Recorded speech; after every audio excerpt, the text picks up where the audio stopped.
আসসালামু আলাইকুম everyone, welcome back to my channel. আজ আমি আপনাদের তৈরি করে দেখাবো হাফ কাপ আটা আর বেসন দিয়ে মুচমুচে নিমকি বা বিকেলের নাস্তার রেসিপি। ঘরে মাত্র 1 কাপ আটা বা ময়দা থাকলেই খুব সহজেই এই নাস্তা তৈরি করে নিতে পারবেন, আর একবার তৈরি করে মাস জুড়ে সংরক্ষণ করেও রাখতে পারবেন। কিভাবে নাস্তাটি তৈরি করলে অনেক বেশি ক্রিস্পি হবে আর মাস জুড়ে সংরক্ষণ করা যাবে, ডিটেলসে আপনাদের সাথে রেসিপিটি শেয়ার করছি। তাহলে আর কথা না বাড়িয়ে চলে যাচ্ছি রেসিপিতে। মুচমুচে নিমকি তৈরি করার জন্য প্রথমেই মিক্সিং বলে নিচ্ছি হাফ কাপ পরিমাণ আটা, একই কাপে মেপে হাফ কাপ পরিমাণ বেসন। আপনারা চাইলে শুধুমাত্র আটা বা ময়দা দিয়েও এই নাস্তাটি তৈরি করে নিতে পারেন। স্বাদ মতো লবণ, 1 চা চামচ পরিমাণ চিনি, 3 চা চামচ পরিমাণ রেগুলার রান্নার তেল। তেল দেওয়ার পর সবগুলো ভালোভাবে হাত দিয়ে ডলে ডলে মিশিয়ে নিচ্ছি। এই পর্যায়ে মেশানো যত ভালো হবে নাস্তাগুলো ঠিক ততটাই ক্রিস্পি হবে। মেশাতে মেশাতে আটা যখন হাতে মুঠি করলে দলা পেকে যাবে তখন বুঝতে হবে আটা একদম পারফেক্টভাবে মেশানো হয়ে গেছে। দেখুন আটা হাতে মুঠি করলে দলা পেকে যাচ্ছে, তার মানে একদম পারফেক্টভাবে মেশানো হয়ে গেছে। এবার এর সাথে অল্প অল্প করে নর্মাল তাপমাত্রার পানি অ্যাড করে ভালোভাবে মিশিয়ে নিচ্ছি। পানি একবারে অ্যাড করা যাবে না, তাহলে ডো অনেকটাই নরম হয়ে যেতে পারে। এই ডো রুটি পরোটার ডোর থেকে কিছুটা শক্তই হবে, আর এমন ডো দিয়ে নাস্তা তৈরি করলে নাস্তা অনেক বেশি ক্রিস্পি হবে। ডো তৈরি করা হয়ে গেছে, এখন এই ডোটাকে 2 ভাগে ভাগ করে নিচ্ছি। আপনারা আপনাদের পছন্দ অনুযায়ী আরও বেশি ভাগেও ভাগ করতে পারেন। এবার একটা লিচি হাতে নিয়ে গোল বলের মতো তৈরি করে নিচ্ছি। এখন একটা বোর্ড নিয়েছি, বোর্ডের উপর সামান্য কর্নফ্লাওয়ার ছড়িয়ে দিচ্ছি।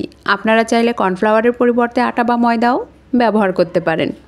এখন একটা রুটি তৈরি করে নিচ্ছি। এই রুটি নর্মাল রুটি পরোটার থেকেও অনেকটা পাতলা হবে। রুটি তৈরি করার পর রুটির পুরুত্ব ঠিক কেমন হয়েছে আমি আপনাদের দেখিয়ে দিচ্ছি। দেখুন অনেকটাই পাতলা হয়েছে। এবার ছোট একটা বাটিতে আগে থেকেই 2 চা চামচ পরিমাণ কর্নফ্লাওয়ার আর 2 চা চামচ পরিমাণ রেগুলার রান্নার তেল একসাথে দিয়ে ভালোভাবে মিশিয়ে নিয়েছি। আপনারা চাইলে আটা বা ময়দা দিয়েও এই মিশ্রণ তৈরি করে নিতে পারেন। এখন 1 চা চামচ পরিমাণ মিশ্রণ রুটির উপরে দিয়ে হাত দিয়ে ভালোভাবে ছড়িয়ে নিচ্ছি। পুরোটাতেই ভালো করে মেশানো হয়ে গেলে রুটির এক পাশ থেকে তুলে অর্ধেক পর্যন্ত এইভাবে মিল করে দিচ্ছি। একইভাবে অপর পাশও এইভাবে তুলে মিল করে দিচ্ছি। এবার আবারও 1 চা চামচ পরিমাণ মিশ্রণ পুরোটাতেই ভালোভাবে দিয়ে মিশিয়ে নিচ্ছি। মেশানো হয়ে গেছে, এবার এক পাশ তুলে আরেক পাশের সাথে মিল করে দিচ্ছি। মিল করা হয়ে গেছে, এবার একটা ছুরির সাহায্যে মাঝখানে কেটে নিচ্ছি। একটা অংশ বেলনার সাহায্যে বেলে সামান্য লম্বা করে নিচ্ছি। লম্বা করা হয়ে গেছে, এবার একটা ছুরির সাহায্যে পিস পিস করে কেটে নিচ্ছি। আপনারা আপনাদের পছন্দ অনুযায়ী এর চেয়ে ছোটো বা বড় করে তৈরি করে নিতে পারেন। সবগুলো নাস্তা আমি একইভাবে তৈরি করে নিয়েছি। দেখুন দেখতে কতটা সুন্দর হয়েছে। এবার এগুলো ভাজার জন্য পর্যাপ্ত পরিমাণ তেল দিয়ে চুলায় একটি প্যান বসিয়েছি। প্যানে তেল গরম হয়ে গেছে, একটা একটা করে নাস্তা গরম তেলে ছেড়ে দিচ্ছি। এই পর্যায়ে চুলার হিট মিডিয়াম রেখে নাস্তাগুলো ভাজতে হবে। নাস্তার এক পাশ হয়ে আসলে উল্টে আরেক পাশ ভাজতে হবে।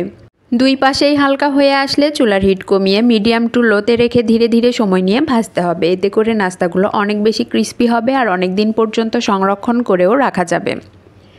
কোনোভাবেই চুলার হিট বাড়িয়ে ভাজা যাবে না, তাহলে উপরে দ্রুত কালার চলে আসবে, পুড়ে যাবে। বারবার নেড়েচেড়ে ভাজতে ভাজতে দেখুন সুন্দর কালার চলে আসছে, ভাজা হয়ে গেছে। এবার একটা স্ট্রেনারের সাহায্যে সবগুলো নাস্তা তুলে নিচ্ছি। নাস্তাগুলো দেখতে যেমন সুন্দর, খেতে তার চেয়েও অনেক বেশি মজার। আপনারা বাসায় অবশ্যই একবারের জন্য হলেও ট্রাই করবেন। আমার রেসিপি আপনাদের ভালো লাগলে অবশ্যই লাইক শেয়ার কমেন্টস করবেন আর সাবস্ক্রাইব করে আমার পাশেই থাকবেন। একটা নাস্তা আমি ভেঙে দেখিয়ে দিচ্ছি কতটা ক্রিস্পি হয়েছে। আশা করি আমার রেসিপি আপনাদের সকলেরই অনেক ভালো লেগেছে। এতক্ষণ আমার সাথে থাকার জন্য সবাইকে অনেক অনেক ধন্যবাদ। আসসালামু আলাইকুম, আল্লাহ হাফেজ।